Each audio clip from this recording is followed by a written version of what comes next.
everyone. Welcome, everyone. Thank you so much for joining us. This is the Abundant Living Everyday Legacy Series podcast, YouTube channel as well. And I'm excited to be here today. I'm your host. I'm Reverend Alma Dunbar Savoy. And I'm excited today to have someone sharing their story, a man that I have admired and worked with, actually. So I'm going to let him introduce himself, and we'll just jump right in and get started. So, welcome. And would you go ahead and introduce yourself? Well, thank you, Reverend Savoy, for this opportunity. I'm Jimmie L. Slade, and it's a pleasure to be with you today as well. All right.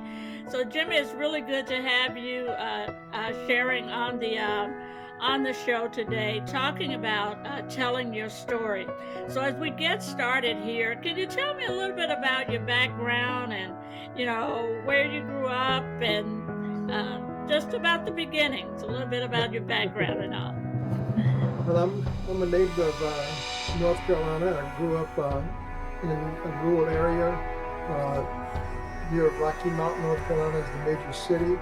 I grew up on a farming community known as Bricks Community between Enfield and Whitakers, North Carolina. And I'm pleased to say that my father was a landowner, and I was surrounded by 5 other African American families that were landowners in a sea of larger sharecropper type families and those type of things. So I grew up learning how to be an independent, hardworking person, to save and to try to preserve what we had so we could grow to larger things. I am the oldest of 4 sons, and we were blessed to all go to college and to complete college. I was one of the earlier members of my family to attend college. I attended North Carolina A&T State University in Greensboro, North Carolina. Just before I went there, I had an opportunity to go to Pembroke, New Hampshire to work the summer before my freshman year of college. And it was really, as I say, it's kind of a Booker T. Washington type story where the center director of Franklinton Center, which is in the midst of the community I grew up in, Reverend William Judson King, Reverend Dr. William Judson King, came to my house on a Thursday evening and asked my mother and I, as we sat there in the dark, fanning away mosquitoes, would I be interested in taking a job with a person he knew in New Hampshire. And my mother said, well, ask Jimmy, ever since I was 10, she always allowed us to make decisions about those type of things. And we always agreed. I don't know what would happen if we had disagreed, but we were always supportive of the opportunity. So we scraped together $30, $40, and I got on a Trailway bus, and we started on a journey 725 miles to a church center, Congregational Church Center, which matched the Congregational Church Center, which I joined when I was 11 years old in my home community. And this center was located 3 miles south of Concord, New Hampshire, which is the capital of New Hampshire, and about 11 miles east of Manchester, which is the largest city in New Hampshire. And it was a beautiful, pristine type place, and arrived there in time to work with the family I stayed with. Was a Corliss family, Gordon Corliss and his wife Ann. She was a nurse, retired, and he was the center director there. And they had a daughter named Debbie Corliss. And so I worked that summer in the kitchen, actually washing dishes, which was a very easy job compared to my working in the fields. And I guess I've taken off on this story. So when I graduated from high school, I was the number 2 person in my class. However, there were no job opportunities for me outside of the field. So when this opportunity came along, I took advantage of it and went there. And while I was there, I did not see any other Black people in the state of New Hampshire except the last weekend I was there, I saw one person that 25, 30 years later I learned and recognized was someone that was assigned to the Air Force base that was there. Oh, okay. One Okay. black family down at the bottom of the hill, the Baker family, but I never actually met them. Okay. Totally new environment where they thought I was Bill Russell and Wilt Chamberlain Oh. and all those type of things. So this was your first time away from being away from home? Was it your first Actually, time? actually, it Yeah. was not. Oh, okay. The Okay. same congregational church had offered me an opportunity to come to uh, Montgomery County here in Maryland, Oh, and stay with the family there. So that was my first time touching carpet when I came to yeah, stay with okay. the family in Montgomery County, and we spent the weekend. Another white family learning about the congregational church and attending Hmm. services and the work camps and those type of things. So that was that was my second trip maybe away from Oh, home okay. for Okay. a period of time. And I will mention I had a short trip I think to Shaw University and visited St. Augustine College in Raleigh just before I graduated high school, and I had visited Fayetteville, North Carolina, Fayetteville State University as part of a play when I was in about elementary school. Oh, okay. Uh, Okay. Okay. yes, but So you all had that gave traveled me a a little bit. positive view on people and gave me an opportunity to recognize uh, people for what they are and not judge people based on their skin complexion or anything like that. Right. Very Right. much. Yeah. That's really interesting. So when you think about yourself and when you look at yourself, what are some of your interests at this point? Your passions or your interests at this point. What are the things that you're interested in? I think it still springs to the community that I grew up in. As I indicated before, it Mm-hmm. was a real community in the sense that we shared, the farmers shared equipment, Mm-hmm. formed Mm-hmm.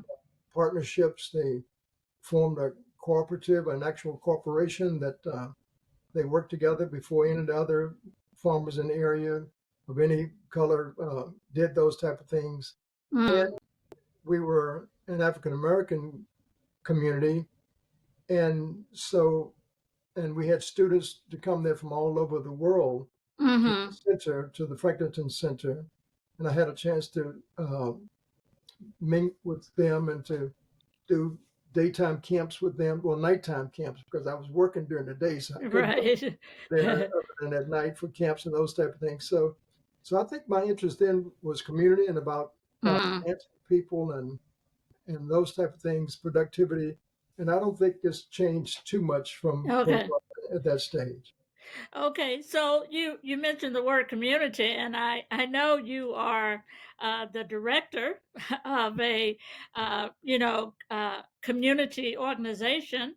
And how long have you been the director or working with community ministries of Prince George's County?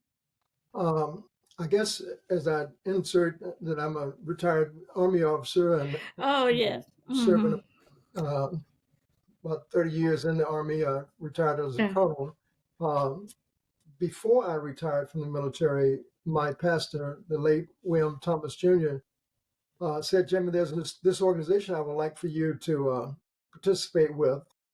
And so I went over to meet with the community ministry of Prince George's County uh, way back at that time. And I was ended up joining their board of directors and Mm-hmm. served on the board for, I don't know, maybe 8, 9, 10 years or more, uh, definitely more.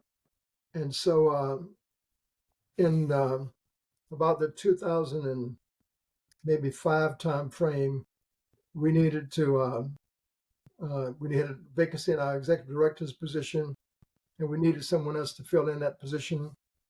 And we were an indebted organization, so we didn't Mm-hmm. have funds to pay anyone really to do it. And so I served as the acting director for a couple of years with no pay. Um, and during that time, we tried to bring the organization from a deep state of indebtedness Mm-hmm. uh, Mm-hmm. uh, and owing back taxes, and IRS trying to get Right. $30,000 out of us, and someone else Mm, trying to get mm, $30,000 for copiers, and on and on and on. yeah. So we worked hard to get the organization out of debt. Mhm. A local Mhm. pastor that is from right there in Seat Pleasant said to me, Mm. Slade, you can do this with your retirement, but you're making it hard for the next person that the board's going to get accustomed to Right. drawing a pay, Uh-huh. Mm. and they're going to want the next person to serve with no pay. Right. Right. After Yeah. a couple of years, we worked out that I could start receiving a small salary, uh, and then from there on. So I think I've probably been the executive director since about the 2005 or time Okay. frame. So it's been quite a few years. Okay. It's about 18 years, I guess, Yeah. possibly in that regard. Okay. And so when you mentioned all several challenges that you had, with the funds and not even having money to get paid yourself and all that. So what is it that personally motivates you, to continue and work on a cause, with an organization like that? It's certainly, like you said, not necessarily the funds. Yeah. Mhm. I think we did see it as a cause. I believe that the organization was doing good things in the community. And Mm. so we Okay. were heavily involved in uh, trying to help people with food assistance. Uh, Right. we operated a cafe at the time, a physical cafe, where we fed about 100 people each day. And we also were heavily involved in homelessness support, trying Mhm. to help homeless people get back into shelters and to help people later on avoid homelessness. So that was the focus, the human services, and we always were working with churches. We were formed by faith leaders in 1973, and so promoting collaboration with church organizations and other organizations was our Mhm. major focus. And I thought that worked very well. Again, going back to my work with that congregational church, what we did there, what Reverend Dr. King did there was with about a 60 some acre center, dormitory, and classroom, Mhm. volleyball, and all of those. We normally sponsored a several work camps per year where students from New Hampshire and Mhm. Connecticut and all these places would come down. Actually, white students that would come down to support we black farmers and help us work Mhm. in our fields and paint our barns and do all those type of things. And so I think I was of the view and still am that Mhm. members of communities can work together to help themselves and to help others and to help raise their standard of living, by doing that. Right. And so as you talk about all of these, such really good work and all of the work that you're doing, how personally has your faith worked into your doing this work? Mm. I think my faith had a lot to do with uh, I used to say, I'm riding around the Beltway with tears in my eyes, Mhm. trying to figure out where am I going to get $75 from to do Mhm. this with and do that. Uh, Mhm. I'm not going to take my money out of my own pocket and do some of these things. Mhm. And so it was often, I felt like it was God and me trying to figure this out. Yes. And Yes. he came to my rescue every time, but it was not easy. It was very painful to have staff members that you couldn't pay and Mhm. uh, Mhm. have debts that you couldn't pay, have tax bills you couldn't pay, and uh, and yet we would get donations, we would get funds, and Mhm. we would apply those funds to those debts. We applied our skill and ingenuity to the internal revenue issues, and we reached a Mhm. point where we had been given an actual residence off 202 in an upscale neighborhood Mhm. worth quite a bit of money. So the Internal Revenue Service was saying, "Hey, we're coming to take that house from you." Mhm. And finally, we reached a point where we had worked with the help of Steny Hoyer and the taxpayer advocate, and Mhm. many Mhm. others, where our treasurer had gotten to the point where we finally got a letter from IRS saying, "You don't owe us any money. Uh, Okay. Okay. your $30,000 plus bill is paid." And so God helped us do that. Uh, the copier that we didn't want, that they wanted us to pay for anyway, the collection company that was told to collect the money finally went bankrupt themselves. Wow. And Wow. so they ceased to exist. Mhm. Mhm. And so we Mhm. kept working at it, saving, not Right. spending much money. And we finally got to the point where we were out of debt, and we did not owe anyone anything as far as money was concerned. And we give the Lord credit for all of that, and we give the churches credit because they stood by us and they uh, donated money and helped us to meet those commitments as well. Absolutely. And so, as you know, Abundant Living Every Day, the Legacy series, the Telling Our Story series, is about, it's all about men like you and organizations who are about helping and also sharing what God has done through, your organization or through your own personal life to help someone else and to overcome the challenges that we face in life, that all of us face in life. So as you reflect on the past few years and everything that has brought you to where you are, at this point in time, what has been your some of your most significant struggles, points of struggles? Well, I think the most, probably the most significant struggle has been at one point, people thought we no longer existed. We were Hmm. already gone. Right. I participated in one resource day and the Prince George's County sponsored, and I was at the table offering our services, and a guy Hmm. came to me and said, "Gee, I thought you all were gone. I thought we didn't Wow. exist anymore." Wow. And Mhm. so that was challenging, as I say, dealing with that. Uh, but then the struggle at the time, we were when we were in debt and dealing with the house, we had the struggles of internal Mhm. issues. So Nehemiah helped me a lot when I dealt with that because we had Right. internal arguments among ourselves about what to do about this house and who to let Mhm. live in it and not let live in it and who's paying the bills and those type of things. Surely. And Yeah. external issues with those that we owed money to and those type of things. And then we had the external issues of people coming to us that needed a lot of support and not Mhm. having sometimes the resources to do it with ourselves.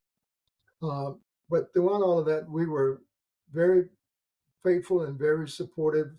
God was very supportive of us and kept Mhm.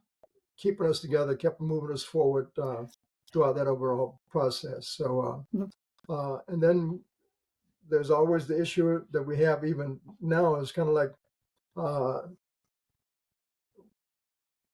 I'm a retired Army officer. Why Yeah. do I need to keep on working and doing these things when I could really go go fishing Yeah. and just let the retirement check take care of me and those type of things?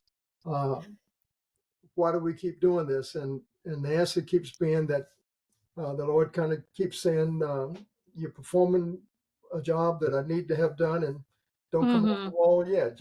Oh, yeah, yeah. So, yeah, that kinda, is what we, want others to hear in terms of our stories. It's not just that we're uh, doing, something, whatever it is we're doing. But when we think of why, and as we share it's because we feel that God has called us, Yeah, that it's a calling that God has called us to do. And He doesn't seem to, have an age or retirement status or whatever it is, when we have the calling on our life. Certainly, we have to keep going and move forward. Just want to ask you as we talk about the challenges and all the things that we're talking about, and that's a part of your story.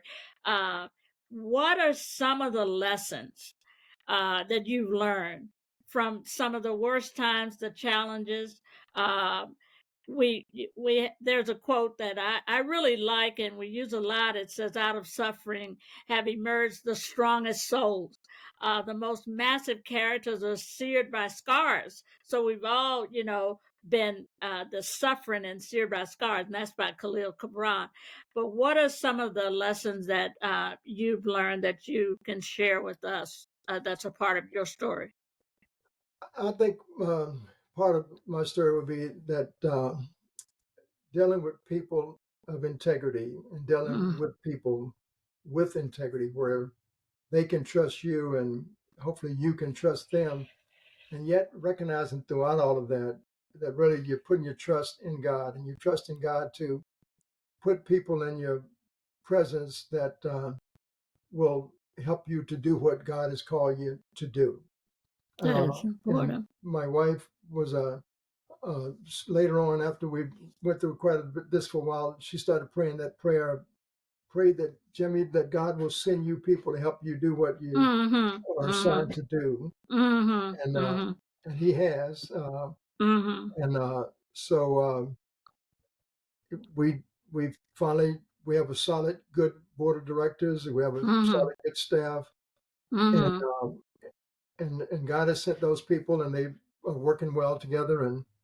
Um, and I think that my meeting Dr. Cheryl now not and doing the research work at the University of Maryland, the support in mhm, the cancer education, and those type of things really was encouraging, and also helped us to meet all of those financial commitments that we had.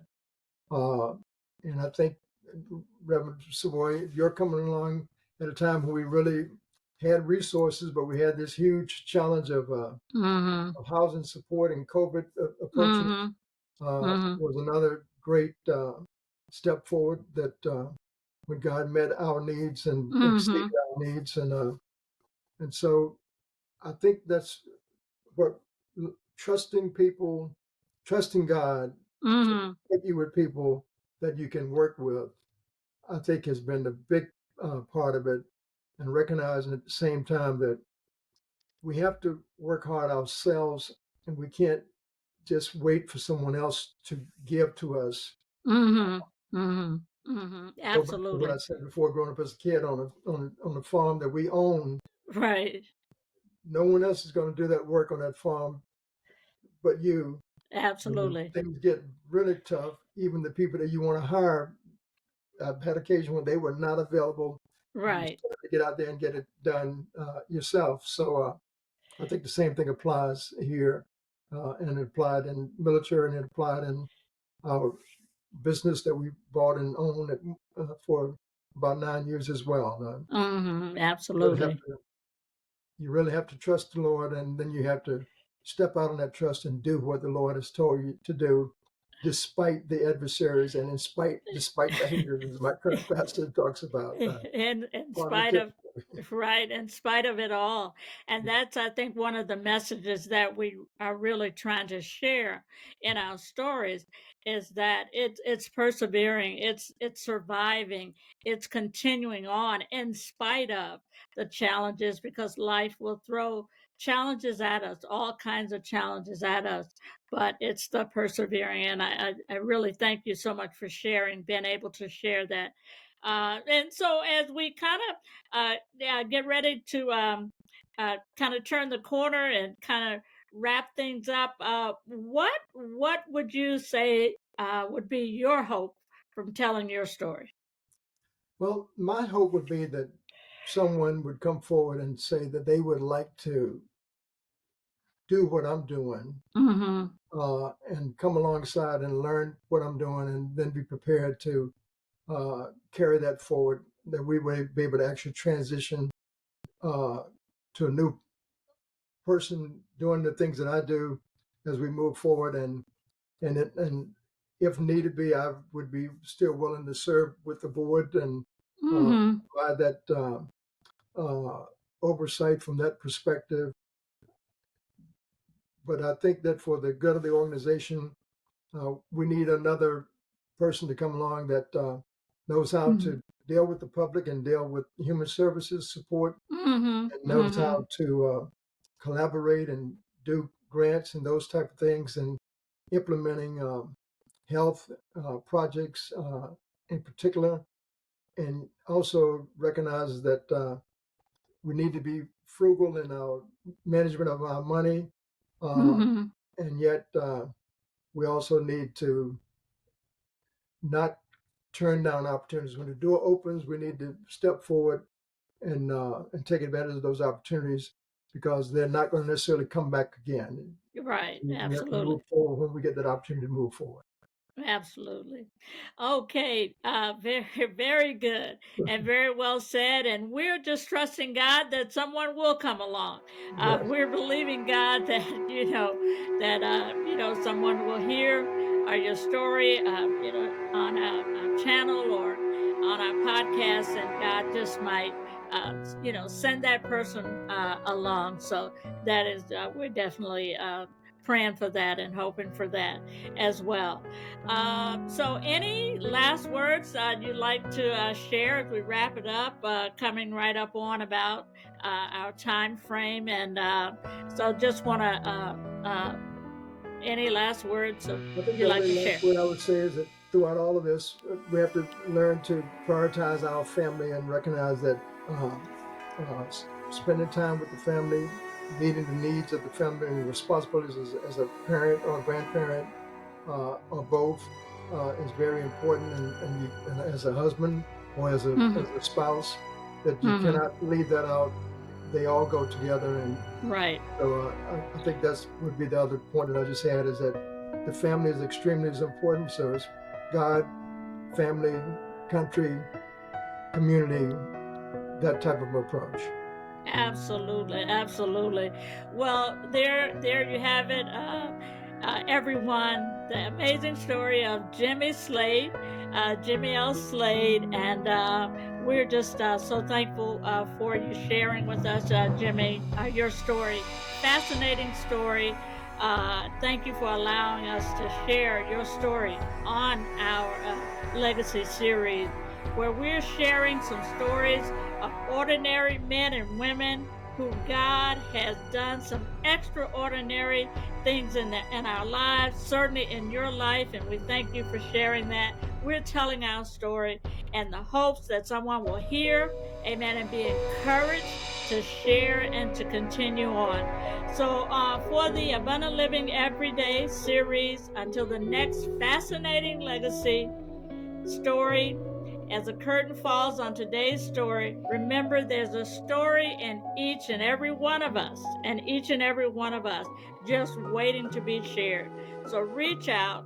Uh, Abundant Living Everyday YouTube channel uh, to share your story, or Abundant Living Everyday at gmail.com. Email me and let me know you'd like to share your story. We certainly would like to hear your story. So whether it's good afternoon, a good evening, a good morning, thank you so much for listening and sharing this story. Thank you so much, everyone. Goodbye. Thank you, Reverend Savoy. Thank you.